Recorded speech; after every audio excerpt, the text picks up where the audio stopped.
मैं योगेश एक बार फिर से आप सभी दोस्तों का आपके अपने YouTube channel success with Yogesh पर हार्दिक स्वागत करता हूं। देखिए दोस्तों, आज हमारा जो 10th क्लास यूपी बोर्ड का दूसरी क्लास होगी और दूसरी क्लास में हम पढ़ रहे होंगे चैप्टर नंबर 2 यानी दो चर वाले रैखिक समीकरण।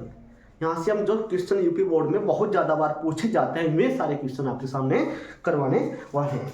चलिए, जैसे कि हमारे पास पहला क्वेश्चन है, क्वेश्चन नंबर, ये आप क्लास 10th क्लास के लिए जो मैथमेटिक्स में सिलेक्टेड क्वेश्चन पूछे जाते हैं। ये हमारी इसके चैप्टर नंबर कौन सा है? ये चैप्टर नंबर 2 है। एक रैखिक समीकरण लिखो, एक रैखिक समीकरण युग्म। ठीक है, यहां से कुछ देखिए। चलिए ठीक है, यदि आप हमारे YouTube चैनल पर पहली बार है तो हमारे YouTube चैनल को सब्सक्राइब कर लीजिए और शेयर कर दीजिए भाई। ठीक है, चलिए पहला क्वेश्चन है 2x + 3y, 2x + 3y = 18। Equation first और समीकरण 2x - 2y = 2। यहाँ पर इक्वेशन 2 हो जाती है। यहाँ हल करने पर हमें कौन सा मान प्राप्त होगा? देखिए, इस चैप्टर में जो दरअसल जो क्वेश्चन पूछे जाते हैं ये आपसे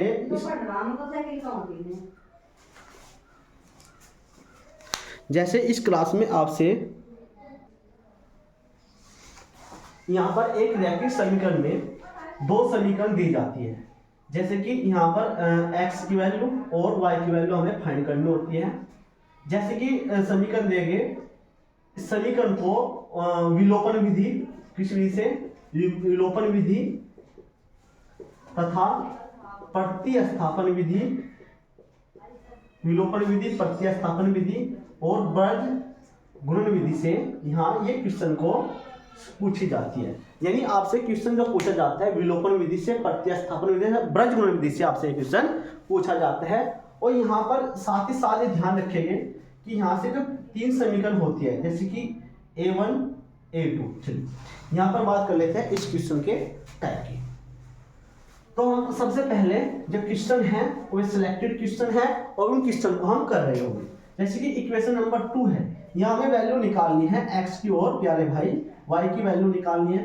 तो ध्यान से समझेंगे, यहाँ x का गुणांक कितना है? x के गुणांक में कितना है? आप कहोगे सर 2 है। यहाँ x के गुणा में कितना है? आप कहोगे सर 1 है। तो यहाँ पर हमें इन्हें दोनों को सेम करने के लिए किससे गुणा करना होगा? 2 से। जब यहाँ आप 2 से गुणा करते हैं तो यहाँ 2x और यहाँ पर 4 और यहाँ पर क्या हो जाता है? 4 हो जाते हैं।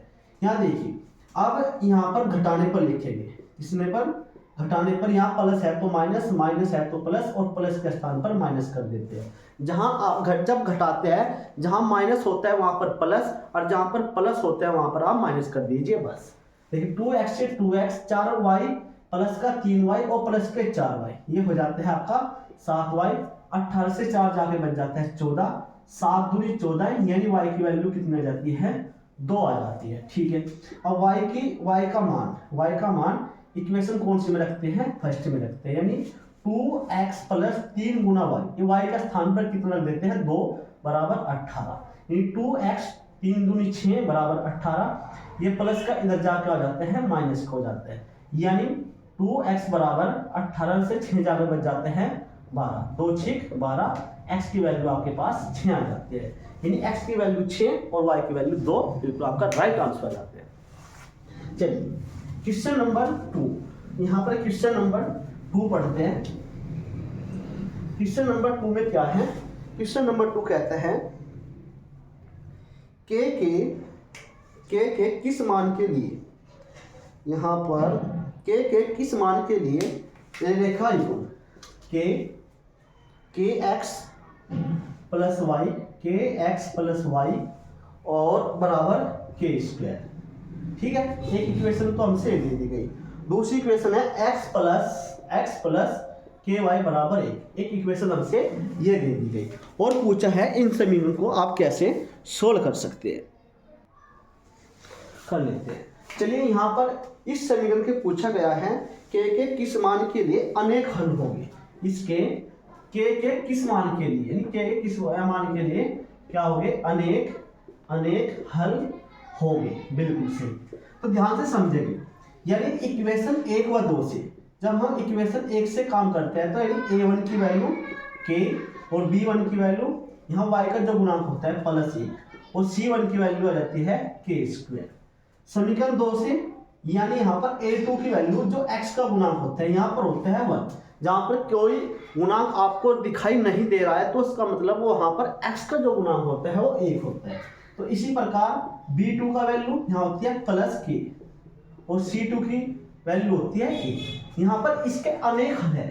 तो जब आपको ये सब दिया जाए कि अनेक हल है तो आपको a1 बटे a2, b1 बटे b2 और c1 बटे c2 यहाँ पर ये आपको इक्वल रखने होंगे। बस आपको ये प्रतिबंध याद रखना है। तो a1 की वैल्यू k, a2 की वैल्यू कितनी हो जाती है, a2 की वैल्यू रहती है 1।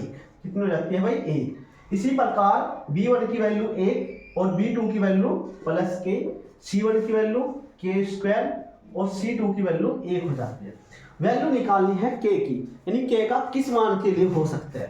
तो यहाँ पर आपको फर्स्ट और सेकंड और थर्ड यानी आपके फर्स्ट और सेकंड से हम काम करते हैं। k बटे 1 बराबर 1 बटे k यानी k² बराबर 1 या k² बराबर स्क्वायर इधर जाकर क्या हो जाता है प्लस हो जाता है। यानी k की वैल्यू ±1 आ जाती है क्योंकि 1 का वर्गमूल ±1 होता है। ठीक है, तो ये क्वेश्चन ये पूछा जाए कि पूछा कब गया है। ये 2019 और 2020 में क्वेश्चन पूछा गया है। मैं हर बार की तरह आपसे यही कहूँगा जो क्वेश्चन रिपीटेड है बहुत बार पिछले कई सालों में पूछा जा रहा है उन क्वेश्चन को आप एग्जाम से पहले करके जाना। ठीक है, सारा हो सकता है कि सारा पेपर उससे मिल जाए। ठीक है भाई, चलिए नेक्स्ट क्वेश्चन नंबर 3 की ओर बढ़ते हैं। क्वेश्चन नंबर 3 क्या है,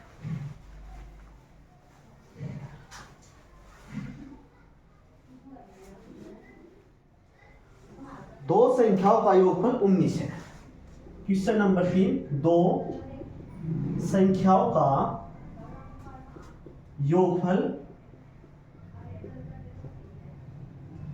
19 है। ठीक है, तथा उनका अंतर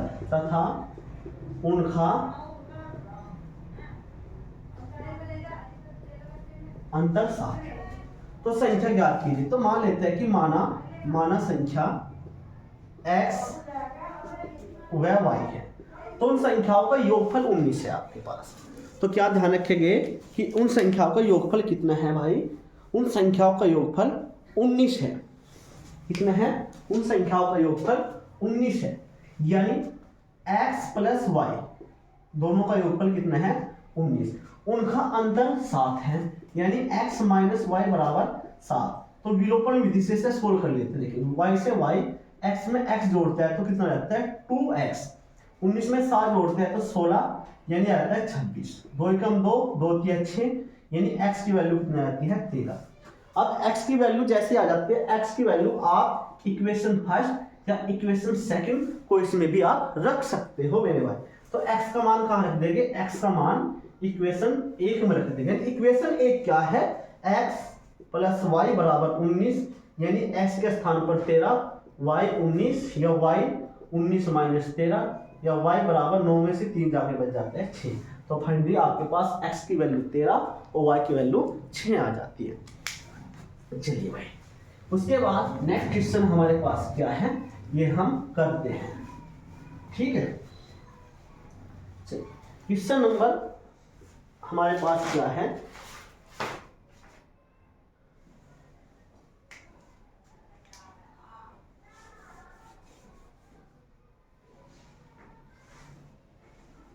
kx question number 4।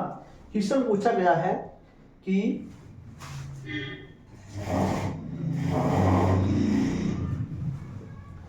2x - 3y बराबर 8 और 4x - 6y बराबर 9। ये क्या पूछा गया है, संगत है या असंगत है। बिल्कुल सही। चलिए भाई, यहाँ चेक करने के लिए आपको इक्वेशन जो 1 दी गई है और इक्वेशन जो 2 की है उनसे कर लेते हैं काम। इक्वेशन फर्स्ट है a1 की वैल्यू 2, b1 की वैल्यू जो y का गुणांक है, यानी कितना -3, और c1 की वैल्यू कितना है मेरे प्यारे भाई 8 है।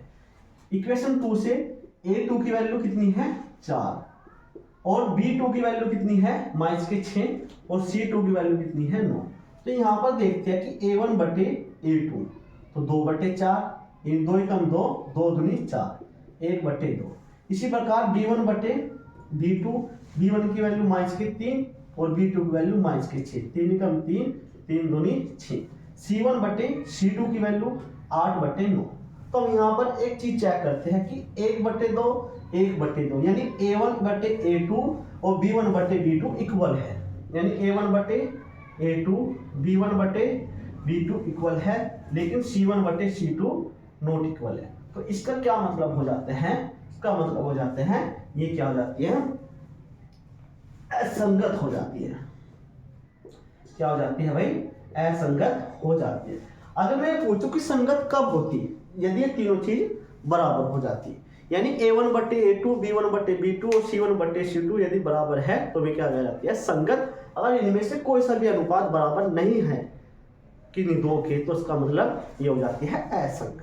चलिए भाई, उसके बाद ये क्वेश्चन आपके NCERT 2019 में पूछा गया क्वेश्चन है।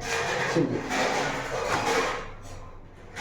नेक्स्ट क्वेश्चन पूछा जाएगा आपसे, के किस मान के लिए, के किस मान के लिए, के किस मान के लिए, के किस मान के लिए हमें के की वैल्यू को फाइंड करना है। के की वैल्यू को हमने भाई फाइंड करना है, और के किस मान के लिए दो इक्वेशन हमारे पास है, के एक्स प्लस 2y बराबर 5, ठीक है। एक इक्वेशन है 3x प्लस वाई बराबर 1, ये दो इक्वेशन हमारे पास है। तो सबसे पहले आप a1, a2 और a3 की वैल्यू फाइंड कर दीजिए। देखिए a1 की वैल्यू कितनी है k, समीकरण 2 से, और b1 की वैल्यू कितनी है 2, और c1 की वैल्यू कितनी है मेरे भाई 5 है। समीकरण 2 से a2 की वैल्यू 3, और b2 और c2 की वैल्यू कितनी आती है, b2 की वैल्यू +1 और c2 की वैल्यू 1 आ जाती है। तो यहाँ पर चेक करते हैं कि सबसे पहले जो केस दिया गया है उसने कहा कि k का मान तो ज्ञात करना है, लेकिन केस नंबर क्या है हमारे पास, अद्वितीय हल होंगे।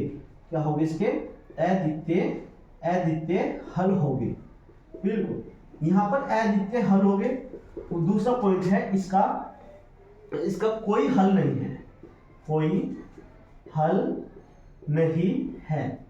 तो यहाँ पर दोनों केस में ही के की वैल्यू, देखिए जब अद्वितीय हल होंगे तो आपको ये ध्यान रखना है कि आपको क्या करना है, a1 बटे a2 बराबर नहीं होंगे b1 बटे b2 के।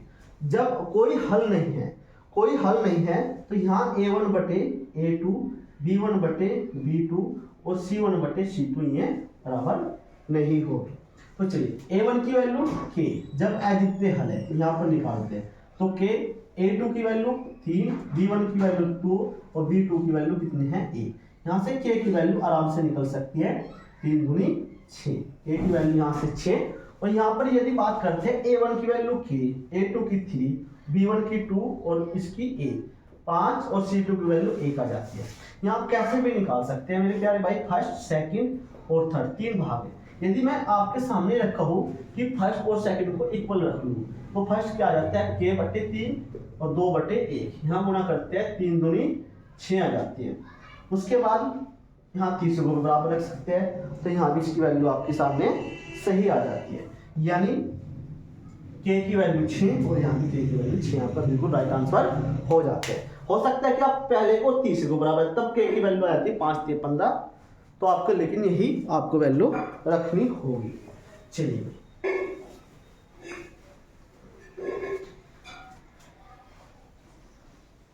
यहाँ पर नेक्स्ट क्वेश्चन को पढ़ते हैं और करते हैं कि क्या ये क्वेश्चन आपसे पूछा जाता है।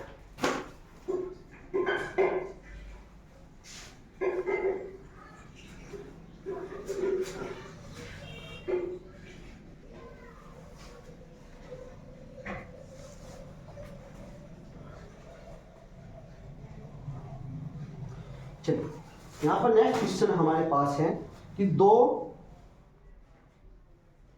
संख्याओं का अंतर 26 है।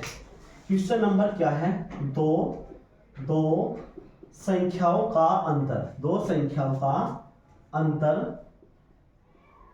26 है। दो संख्या का अंतर 26 है तथा एक संख्या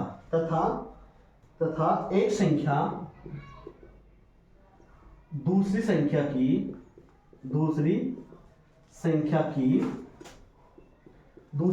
की 3 गुनी है। कितनी गुनी है? 3 गुनी है। तो संख्या ज्ञात करो। देखिए मान लेते हैं कि माना संख्याएं, देखो यहाँ पर एक ध्यान देखिए, एक संख्या दूसरी संख्या की 3 गुनी है। यानी मान सकता हूं कि माना एक संख्या है दूसरी संख्या की कितनी गुनी?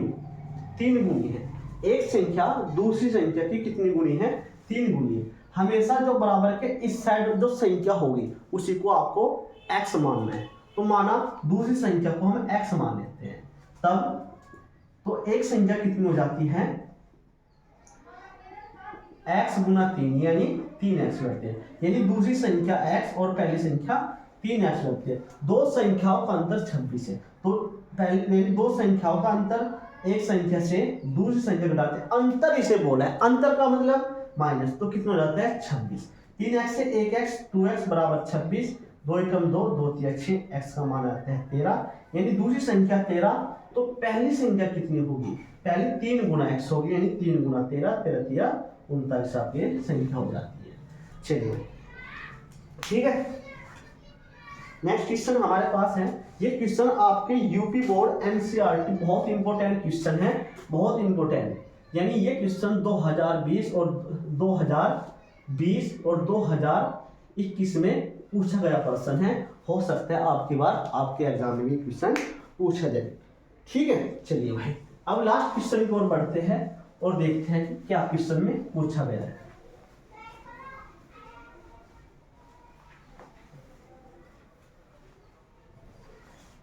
एक कल की ठीक है, चलो भाई, एक आयताकार बाग का अर्ध परिमाण।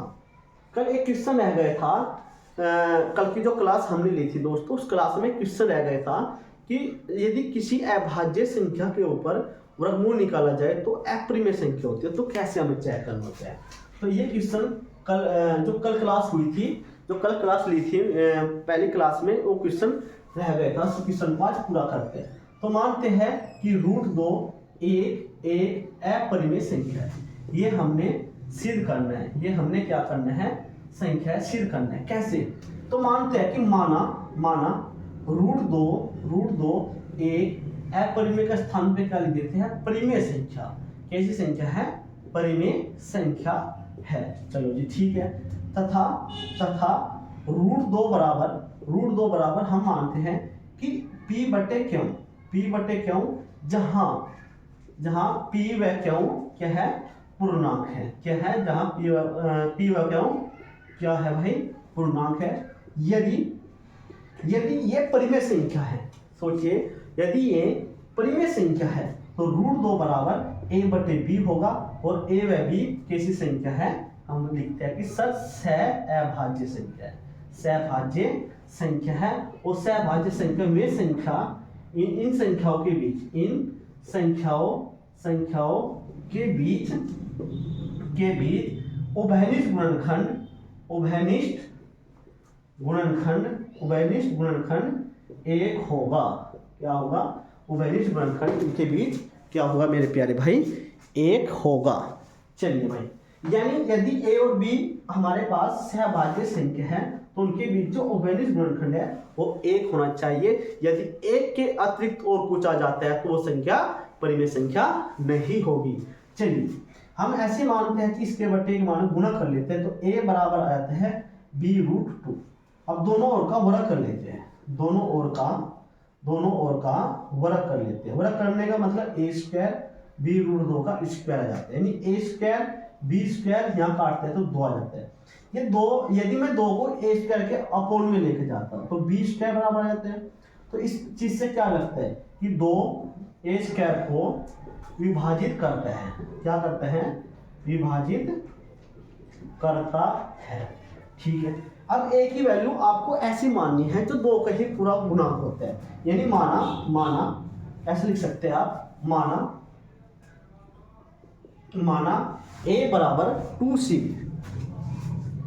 माना ए बराबर क्या मान सकते हैं, ए बराबर 2c माना, यदि 2 का ही गुणांक मानना होगा तो जहां ए है वहां 2c रखिए, यानी 2c का वर्ग बटे 2, 20 क्या बराबर 4c स्क्वायर बटे 2, 2 दूनी 4, 20 क्या बराबर 2c स्क्वायर।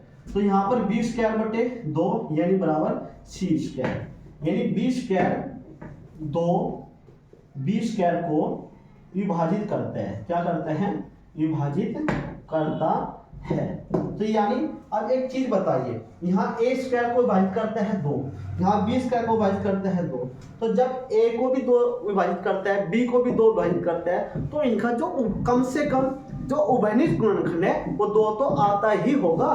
तो यानी ए स्क्वायर व बी स्क्वायर का जो उभयनिष्ठ गुणनखंड है, जो उभयनिष्ठ गुणनखंड है वो कितना है, क्या है, 2 होगा ही।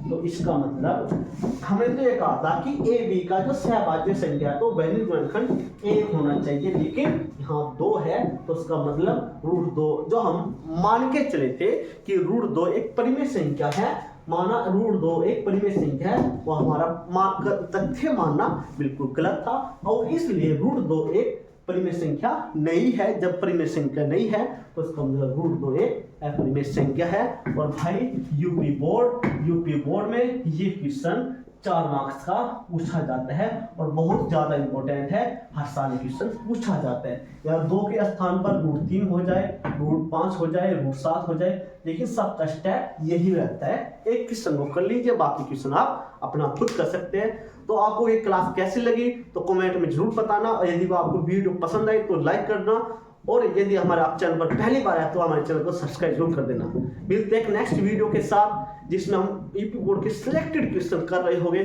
तब तक आप खुश रहिए, मस्त रहिए। जय हिंद, जय भारत, नमस्कार दोस्तों।